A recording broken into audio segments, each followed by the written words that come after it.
So welcome to my channel అండి. ఈరోజు మనము ఇండియన్ పాలిటీలో భారత భూభాగ పరిధి ఇక్కడ నుంచి మనకు ఆర్టికల్స్ అనేవి స్టార్ట్ అవుతాయి అన్నమాట. మన భారత భూభాగ పరిధికి సంబంధించినటువంటి ఆర్టికల్స్ వచ్చేసి 1 to 4 ఆర్టికల్స్ అనమాట. మనకి 5th ఆర్టికల్స్ నుంచి 11th ఆర్టికల్ వరకు పౌరసత్వం గురించి వస్తుంది. కాబట్టి భారత భూభాగ పరిధికి రిలేటెడ్ ఉన్నటువంటి ఆర్టికల్స్ ఏంటి అంటే 1 to 4 అనమాట. మరి ఫస్ట్ ఆర్టికల్ దేని గురించి చెప్తుందో చూద్దాము. భారతదేశం అనేది విభజిత రాష్ట్రాలు గల అవిభాజ్య యూనియన్ అని చెప్పేసి మన 1వ ఆర్టికల్ చెప్తుంది. అంటే మన భారతదేశంలో విభజిత రాష్ట్రాలు అంటే చాలా రాష్ట్రాలు ఉంటాయి కానీ అవిభాజ్య యూనియన్ అంటే కేంద్రాన్ని విడగొట్టే విధంగా ఉండదు. అంటే రాష్ట్రాలన్నీ కూడా కేంద్రంలో భాగమే అని అర్థం అనమాట. అది దాని గురించి మనకు చెప్పే ఆర్టికల్ వచ్చేసి ఫస్ట్ ఆర్టికల్ అనమాట.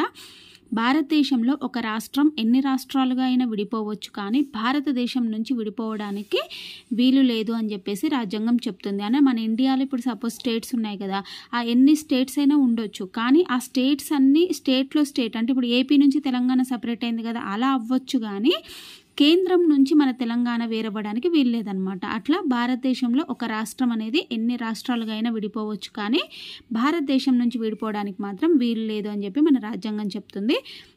అట్లాగే 1వ నిబంధనను అనుసరించి భారత భూభాగ పరిధిలో ఉన్నటువంటి ప్రాంతాలు ఏంటి అంటే రాష్ట్రాలు, కేంద్రపాలిత ప్రాంతాలు మరియు ఆర్జిత ప్రాంతాలు. అంటే ఇతర దేశాల కంట్రోల్లో ఉండి స్వాతంత్రానంతరం మన భారతదేశంలో కలిసినటువంటి ప్రాంతాలని మనం ఆర్జిత ప్రాంతాలు, దే ఎక్వైర్డ్ రీజియన్స్ అని అంటారనమాట.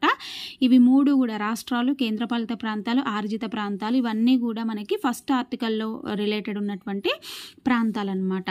అట్లాగే సెకండ్ ఆర్టికల్ దేని గురించి చెప్తుంది అని అంటే మనకి విదేశీ భూభాగాలు భారత్లో కలపాలన్నా లేదంటే భారత భూభాగాలు విదేశాలకు బదిలీ చేయాలన్నా పూర్తి అధికారం అనేది పార్లమెంట్ ఆర్ కేంద్రానిది అని చెప్తుందన్నమాట మనకి ఈ సెకండ్ ఆర్టికల్. అంటే నూతన రాష్ట్రాలు ఏర్పాటు చేసే అధికారం ఎవరికి గలదు అంటే పార్లమెంటుకు మాత్రమే కలదన్నమాట. మరి విదేశీ భూభాగం భారత్లో కలిపినప్పుడు ఆ కలిసినటువంటి భూభాగాన్ని నూతన రాష్ట్రంగా లేదా ప్రత్యేకంగా ఏర్పాటు చేయాలన్నటువంటి అధికారము ఎవరికి ఉంటుంది అంటే పార్లమెంట్. అంటే విదేశాల నుంచి ఏదైనా ప్లేస్ మన ఇండియాలో కలిపినప్పుడు ఏ ప్రాంతాన్ని అయితే కలిపారో ఆ భాగాన్ని నూతన రాష్ట్రంగా ఏర్పాటు చేయాలనేటువంటి అధికారం ఎవరికి ఉంది అంటే పార్లమెంట్కి మాత్రమే ఉంది. సెకండ్ ఆర్టికల్ ద్వారా విదేశాల నుండి యాడ్ చేసిన భూభాగాన్ని మాత్రమే రాష్ట్రంగా ఏర్పాటు చేస్తారనమాట. అంటే ఏదైతే కొత్తగా ఏర్పాటు చేశారో, కొత్తగా యాడ్ అయిందో ఇండియాలో విదేశాల నుంచి ఆ యాడ్ అయినటువంటి భూభాగాన్ని మాత్రమే రాష్ట్రంగా ఏర్పాటు చేస్తారనమాట. అది మనకి second article. Next third article very very important article. మనకి మొన్న రీసెంట్గా జరిగినటువంటి తెలంగాణ గ్రూప్ 3 ఎగ్జామ్లో మరియు గ్రూప్ 4 ఎగ్జామ్లో మరియు గ్రూప్ 1 ప్రిలిమ్స్ 3 ఎగ్జామ్స్లో కూడా వచ్చింది. అంటే గ్రూప్ 1లో వచ్చింది, గ్రూప్ 3లో వచ్చింది, గ్రూప్ 4లో వచ్చింది అనమాట. మరి ఆర్టికల్ 3 ఏం చెప్తుంది అంటే రాష్ట్రాల పునర్వ్యవస్థీకరణ అధికారం పార్లమెంటుకు ఉంది అని చెప్పి చెప్తుంది అనమాట. సో అంటే స్టేట్ రీఆర్గనైజేషన్ చేసే అధికారం ఎవరికి ఉంది అంటే పార్లమెంట్కి. రాష్ట్రాల పునర్వ్యవస్థీకరణ అంటే ఏంటి అంటే ఒక రాష్ట్రాన్ని 2గా విడగొట్టడం, లేదంటే 2 రాష్ట్రాలను కలిపి ఒక రాష్ట్రంగా కలపడం, లేదా రాష్ట్రాల యొక్క సరిహద్దును మార్చడము, లేదా రాష్ట్రాలకు పేరు పెట్టడం లేదా పేరు మార్చడం, రాష్ట్రానికి ఉన్నటువంటి పేరు మార్చడం. ఇవి 4 కూడా దేని కిందికి వస్తాయి అంటే రాష్ట్రాల పునర్వ్యవస్థీకరణ కిందికి వస్తాయన్నమాట. ఒక రాష్ట్రాన్ని 2గా విడగొట్టడం అనేది తెలంగాణ గ్రూప్ 3 ఎగ్జామ్లో అడిగాడు. అంటే ఏ ఆర్టికల్కి రిలేటెడ్ అని. నెక్స్ట్ గ్రూప్ 4 మరియు గ్రూప్ 1 ప్రిలిమ్స్లో ఏమడిగారంటే రాష్ట్రాల సరిహద్దు మార్చడం అనేది ఏ ఆర్టికల్ కిందకి వస్తుందని చెప్పేసి అడిగారనమాట. అలాగే ఒక రాష్ట్రాన్ని 2గా విడగొట్టి నూతన రాష్ట్రాన్ని ఏర్పరచడం 3వ ఆర్టికల్ ద్వారా ఏర్పాటు చేయవచ్చు. అంటే థర్డ్ ఆర్టికల్ ద్వారా ఏం చేయొచ్చు అంటే ఏదైనా ఒక రాష్ట్రాన్ని 2గా విడగొట్టి మళ్ళీ నూతన రాష్ట్రాన్ని ఏర్పరచడం కూడా మనకి థర్డ్ ఆర్టికల్ కింద ఏర్పాటు చేయవచ్చు అనమాట. అలాగే 3వ ఆర్టికల్ ద్వారా భారతదేశంలోని నూతన రాష్ట్రాల ఏర్పాటు అనేది జరుగుతుంది. అట్లాగే ఒక రాష్ట్రాన్ని పునర్వ్యవస్థీకరించాలి అంటే ఆ బిల్లుని పార్లమెంట్లోనే ప్రవేశపెడతారనమాట. ఇది కూడా వెరీ వెరీ ఇంపార్టెంట్. బిల్లు పార్లమెంట్లో ప్రవేశపెట్టే ముందు రాష్ట్రపతి యొక్క ముందస్తు అనుమతి తీసుకోవాలి. ఇది కూడా చాలా చాలా ఇంపార్టెంట్ టర్మ్ అనమాట. రాష్ట్రాల పునర్వ్యవస్థీకరణ బిల్లుని పార్లమెంట్లో ప్రవేశపెట్టే ముందు తప్పనిసరిగా రాష్ట్రపతి యొక్క ముందస్తు అనుమతి తీసుకోవాలన్నమాట. రాష్ట్రపతి అనుమతి పొందిన తర్వాతనే ఆ బిల్లుని పార్లమెంట్లో మొదట లోక్సభ ఆర్ రాజ్యసభలలో ఏదైనా సభలలో ప్రవేశపెట్టవచ్చు. అంటే లోక్సభలో అయినా ప్రవేశపెట్టవచ్చు, రాష్ట్రాల పునర్వ్యవస్థీకరణ బిల్లును, లేదంటే రాజ్యసభలో అయినా ప్రవేశపెట్టవచ్చు. కానీ ముందస్తుగా మనం రాష్ట్రపతి అనుమతి అనేది పొంది ఉండాలన్నమాట. సో సాధారణ మెజారిటీ రాగానే ఆ బిల్లుని తిరిగి రాష్ట్రపతికి పంపిస్తారు. అంటే లోక్సభ రాజ్యసభలో ప్రవేశపెట్టిన బిల్లుని విడివిడిగా సాధారణ మెజారిటీ రావాలన్నమాట. అంటే లోక్సభలో సాధారణ మెజారిటీ, రాజ్యసభలో సాధారణ మెజారిటీ వచ్చిన తర్వాత ఆ బిల్లుని తిరిగి రాష్ట్రపతికి పంపాలన్నమాట. సో పార్లమెంట్ అంటే ఉభయ సభలు కదా, ఈ ఉభయ సభలు ఆమోదించినటువంటి బిల్లుని రాష్ట్రపతి తిరస్కరించే అధికారం అనగా వీటో చేసే అధికారం అనేది లేదు. అంటే పార్లమెంట్ అంగీకరించినటువంటి బిల్లుని రాష్ట్రపతి వీటో చేసే అధికారం అనేది లేదు, తప్పనిసరిగా దాన్ని ఆమోదించాలన్నమాట. అలాగే ఈ విషయంలో ఉభయ సభల సంయుక్త సమావేశంకి ఆమోదం చేయకూడదన్నమాట. అంటే రెండు సభలు కలిపి, లోక్సభ రాజ్యసభ కలిపి ఒకే దగ్గర బిల్లుని ఆమోదం చేయకూడదు. లోక్సభ రాజ్యసభ రెండింటిని ఒకే దగ్గర సమావేశపరచకూడదు అనమాట. సో రెండు సపరేట్గా సాధారణ మెజారిటీ తోటి బిల్లుని ఆమోదించాలన్నమాట. అది మనకి థర్డ్ ఆర్టికల్. ఇంకా ఏముంది థర్డ్ ఆర్టికల్లో అంటే ఒక రాష్ట్రాన్ని రెండుగా విడగొట్టాలంటే కేంద్రానికి మాత్రమే అధికారం ఉంటుందన్నాం కదా. కేంద్రం అంటే రాష్ట్రపతి కేంద్ర మంత్రిమండలి యొక్క సలహాలను మాత్రమే తీసుకుంటాడనమాట. సో రాష్ట్రాల అభిప్రాయంతో సంబంధం లేదు. అంటే ఆ రాష్ట్రానికి ఇష్టం ఉందా లేదా దాంతో ఆ రాష్ట్రాల యొక్క అభిప్రాయంతో సంబంధం లేదనమాట. సో పార్లమెంటు బిల్లును ఆమోదిస్తే రాష్ట్రం విడిపోయి నూతన రాష్ట్రం అనేది ఏర్పడుతుంది. చర్చించడానికి టైం లేదనే కారణం చేత డైరెక్ట్ స్పీకర్ తన సంతకంతో ఆ బిల్లును ఆమోదించే పద్ధతినే మూజువాని ఓటు అంటారనమాట. అంటే చర్చించడానికి టైం లేదు అన్న రీజన్ తోటి డైరెక్ట్గా స్పీకరే ఆ బిల్లుని ఆమోదిస్తాడనమాట. ఆ పద్ధతిని మనం మూజువాని ఓటు అంటారు. ఇది కేవలం సాధారణ మెజారిటీకి సంబంధించిన విషయాలకు మాత్రమే వర్తిస్తుందన్నమాట. ఈ మూజువాని ఓటు అనేది ఓన్లీ సాధారణ మెజారిటీకి మాత్రమే సంబంధించింది. కానీ ప్రత్యేక మెజారిటీ వాటికి ఈ మూజువాని ఓటు అనేది అంగీకరించబడేదన్నమాట. సో తెలంగాణ బిల్లు అంటే మన తెలంగాణ రాష్ట్రం విడిపోయింది కదా. సో ఈ తెలంగాణ బిల్లు అనేది లోక్సభ మరియు రాజ్యసభలలో మూజువాని ఓటు ద్వారానే ఆమోదం పొందిందనమాట. సో చాలా ప్రాంతాలలో రాష్ట్ర శాసనసభ్యులు రాష్ట్రాల పునర్వ్యవస్థీకరణలో అధికారం మాకు ఇవ్వండి అని రాజ్యాంగంలో సవాల్ చేస్తున్నారనమాట. ఎందుకంటే రాష్ట్రాల శాసనసభ్యులు ఉంటారు కదా, ఇది కేంద్రానికి వద్దు పునర్వ్యవస్థీకరణ అనేది, ఆ అధికారాన్ని మాకే ఇవ్వండి అని చెప్పేసి రాజ్యాంగాన్ని సవాల్ చేస్తున్నారు. ఇది ఒక సమస్యగా మారింది మన ఇండియన్ కాన్స్టిట్యూషన్లో. అట్లాగే ఫోర్త్ ఆర్టికల్ వచ్చేసి ఏంటి అంటే నూతన రాష్ట్రంతో ఏర్పడితే ఫస్ట్ షెడ్యూల్ మరియు ఫోర్త్ షెడ్యూల్లో మార్పులు చేస్తారు. అంటే ఏదైనా రాష్ట్రం కొత్త రాష్ట్రంగా ఏర్పడ్డదనుకోండి, ఆ కొత్తగా ఏర్పడ్డటువంటి రాష్ట్రం విషయంలో ఫస్ట్ షెడ్యూల్ మరియు ఫోర్త్ షెడ్యూల్లో మార్పులు అనేది చేయాలి. ఫస్ట్ షెడ్యూల్లో ఏంటంటే నూతన రాష్ట్రం కొత్తగా ఏర్పడినటువంటి రాష్ట్రం యొక్క పేరు రాస్తారు. ఫోర్త్ షెడ్యూల్లో వచ్చేసి నూతన రాష్ట్రంలో ఉన్నటువంటి రాజ్యసభ స్థానాల సంఖ్యను ఫోర్త్ షెడ్యూల్లో యాడ్ చేస్తారనమాట. కాబట్టి ఎప్పుడైతే కొత్త రాష్ట్రం ఏర్పడుతుందో అప్పుడు ఫస్ట్ షెడ్యూల్ ఫోర్త్ షెడ్యూల్లో మార్పులు అనేది చేయాలన్నమాట.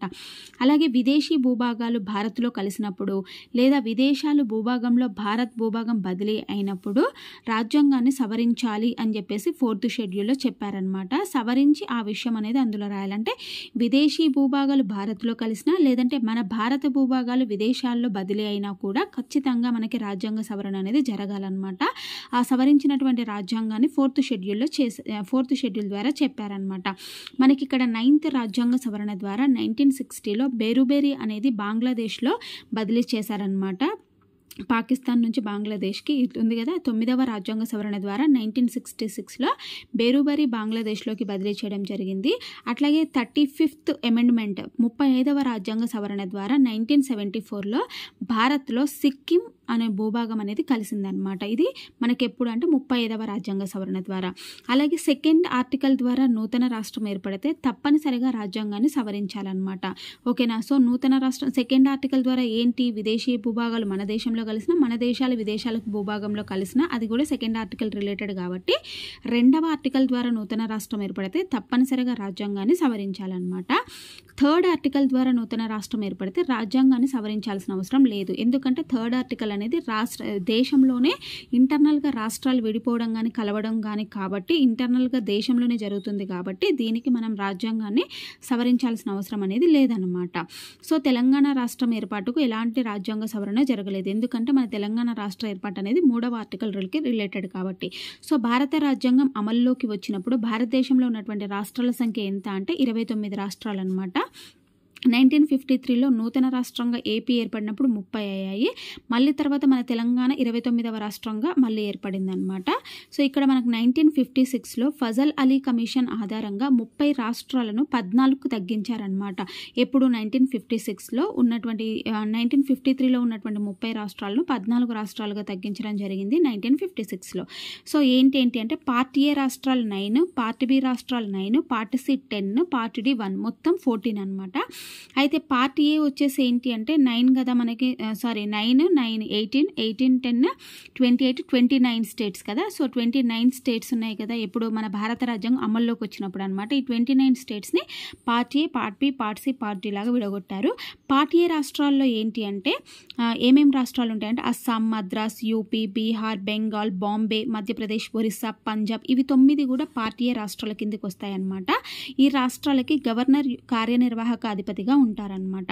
పార్ట్ బి రాష్ట్రాలు వచ్చేసి ఏంటి అంటే రాజ్ ప్రముఖ్, ఇది వచ్చేసి మనకి ఏంటి అంటే ప్రిన్స్లీ స్టేట్స్ అనమాట. ప్రిన్స్లీ స్టేట్స్ని పార్ట్ బిలో చేర్చారు. ఇవి కూడా 9. అవి ఏంటి అంటే జమ్మూ కాశ్మీర్, హైదరాబాద్, ట్రావెంకోర్, మైసూర్, పాటియాలా, సౌరాష్ట్ర, వింధ్యప్రదేశ్, రాజస్థాన్, మధ్యప్రదేశ్, ఇవన్నీ మధ్య భారత్, ఇవన్నీ కూడా ఏంటి అంటే మనకి పార్ట్ బి రాష్ట్రాల్లో ఉంటాయన్నమాట. ఈ పార్ట్ బిలో వచ్చేసి రాజ్ ప్రముఖ్ కార్యనిర్వాహక అధిపతిగా ఉంటారనమాట, అంటే రాజు. నెక్స్ట్ పార్ట్ సి వచ్చేసి 10 అనమాట. సో పార్ట్ సిలో 10 రాష్ట్రాలు 10 ఏంటి అంటే అజ్మీర్, భోపాల్, బిలాస్పూర్, కచ్, కూర్గ్, కూచ్ బిహార్, హిమాచల్ ప్రదేశ్, మణిపూర్, త్రిపుర, ఢిల్లీ, ఇవన్నీ కూడా పార్ట్ సి రాష్ట్రాలు అనమాట.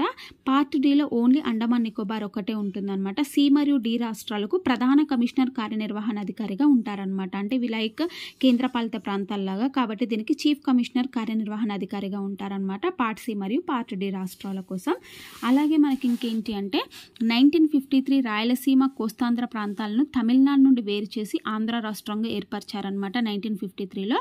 ఫజల్ అలీ కమిషన్ 1955 యొక్క సారాంశం ఏంటి అంటే ఇన్ని రాష్ట్రాలు అవసరం లేదు, తెలుగు మాట్లాడే అందరినీ కలిపి ఆ రాష్ట్రాలను ఒకే దేశంగా మారుద్దామని చెప్పేసి, అంటే రీకన్స్ట్రక్షన్ చేద్దాము అని చెప్పేసి చెప్పారనమాట.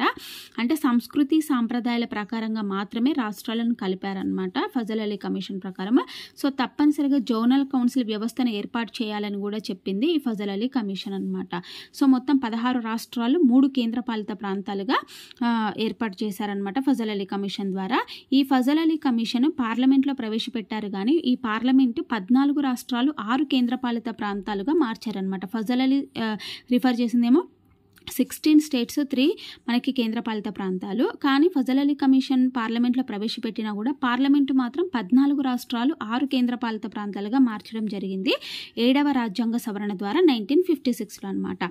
సో 30 రాష్ట్రాలను 14 రాష్ట్రాలు 6 కేంద్రపాలిత ప్రాంతాలుగా మార్చడం వలన భారతదేశం మొత్తాన్ని కూడా మార్చారు కాబట్టి 7వ రాజ్యాంగ సవరణ అనేది ఉపయోగించారు. అంటే మొత్తం ఇండియా మొత్తం చేంజ్ అయిపోయింది కాబట్టి 7వ రాజ్యాంగ సవరణ ద్వారా ఈ ఫజల్ అలీ కమిషన్ నివేదికను అనుసరించి కూడా రాష్ట్రాలను విడగొట్టడం జరిగింది. సో 14 రాష్ట్రాల్లో మొట్టమొదటిగా ఏర్పడిన ప్రాంతం ఏంటి అంటే ఏపీ అనమాట. 1956లో ఏర్పడింది ఫస్ట్ ఏపీ. రాష్ట్రాల పునర్వ్యవస్థీకరణ విషయంలో 7వ రాజ్యాంగ సవరణ ద్వారా ఏర్పడినటువంటి ప్రాంతాలు. ఆంధ్ర రాష్ట్రం నుంచి ఏది విడిపోయింది, కోస్తా, రాయలసీమ, ఈ రెండింటిని ఆంధ్ర రాష్ట్రం అంటాము. తర్వాత ఆంధ్రప్రదేశ్ అంటేనేమో కోస్తా, రాయలసీమ, తెలంగాణ అనమాట. సో ఈ 14 రాష్ట్రాలను కూడా 1956లో ఏర్పాటు చేయడం అనేది జరిగింది. ఇంకా రిమైనింగ్ 15వ రాష్ట్రంగా మనకి గుజరాత్ 1960లో ఏర్పడింది. 16వ రాష్ట్రంగా నాగాలాండ్ 1963లో, ఇది అస్సాం నుండి విడగొట్టారు నాగాలాండ్ని. 17వ రాష్ట్రం వచ్చేసి హర్యానా 1966లో, దీన్ని పంజాబ్ నుంచి వేరు చేశారు. 18వ రాష్ట్రంగా హిమాచల్ ప్రదేశ్ 1971లో పంజాబ్లో ఉన్నటువంటి కొండ ప్రాంతాలను వేరు చేసి హిమాచల్ ప్రదేశ్గా మార్చారు 1971లో. అట్లాగే 19వ రాష్ట్రంగా మణిపూర్ 1972, 19, 20, 21 అంటే మణిపూర్, మేఘాలయ, త్రిపుర, ఈ మూడింటిని కూడా 1972లో అస్సాం నుండి వేరు చేయడం అనేది జరిగిందనమాట. 22వ రాష్ట్రంగా సిక్కిం, దీన్ని 35వ రాజ్యాంగ సవరణ ద్వారా కలిపారు 1974లో. కానీ ఇది వేరే దేశం యొక్క భూభాగం భారత్లో కలపడం వల్ల మళ్ళీ రాజ్యాంగ సవరణ అనేది చేయాల్సి వచ్చిందనమాట. ఈ సిక్కింలో చోగ్యాల్ రాజవంశం వాళ్ళు పరిపాలించడం అనేది జరిగింది. కాబట్టి 36వ రాజ్యాంగ సవరణ ద్వారా 1975లో ప్రత్యేక రాష్ట్రంగా సౌరాష్ట్రాన్ని గుర్తించడం జరిగిందనమాట. రాష్ట్ర హోదా ఇచ్చారు ఈ సిక్కింకి 36వ రాజ్యాంగ సవరణ ద్వారా. 23వ రాష్ట్రంగా మిజోరాం 1987, చెప్తాను. 24వ రాష్ట్రంగా కూడా అరుణాచల్ ప్రదేశ్ 1987లోనే ఈ మిజోరాం, అరుణాచల్ ప్రదేశ్ని కూడా అస్సాం నుండి వేరు చేయడం జరిగింది. 25వ రాష్ట్రంగా గోవా, దీన్ని పోర్చుగీస్ వారి నుండి తీసుకున్నారు కాబట్టి రాజ్యాంగ సవరణ చేశారనమాట. అలాగే 26వ రాష్ట్రంగా ఛత్తీస్గఢ్, 27వ రాష్ట్రంగా ఉత్తరాఖండ్, 28వ రాష్ట్రంగా జార్ఖండ్. ఇవి 3 కూడా 2000 సంవత్సరంలోనే, కాకపోతే ఒకటి నవంబర్ 1, ఒకటి నవంబర్ 9, ఒకటి నవంబర్ 15 అనమాట. 29వ రాష్ట్రంగా తెలంగాణ 2014 జూన్ 2న కొత్త రాష్ట్రంగా ఏర్పడిందనమాట. సో ఇది మనకి ఏంటి అంటే రాష్ట్రాల పునర్వ్యవస్థీకరణ గురించి. సో మళ్ళీ ఇంకా కొన్ని టాపిక్ ఈ రాష్ట్రాల పునర్వ్యవస్థీకరణకు రిలేటెడ్ ఉన్నాయి, అవి మనం నెక్స్ట్ క్లాస్లో చూద్దాము. ఇక్కడ వరకు క్లాస్ ఎలా అనిపించింది అనేది మీరు ఒక లైక్, కామెంట్ ద్వారా నాకు తెలియజేయండి. ఇంకా ఎవరైనా నా ఛానల్ని సబ్స్క్రైబ్ చేసుకోకపోతే ప్లీజ్ నా ఛానల్ లైక్ చేయండి, షేర్ చేయండి, సబ్స్క్రైబ్ చేయండి. ఓకేనా? Thank you very much.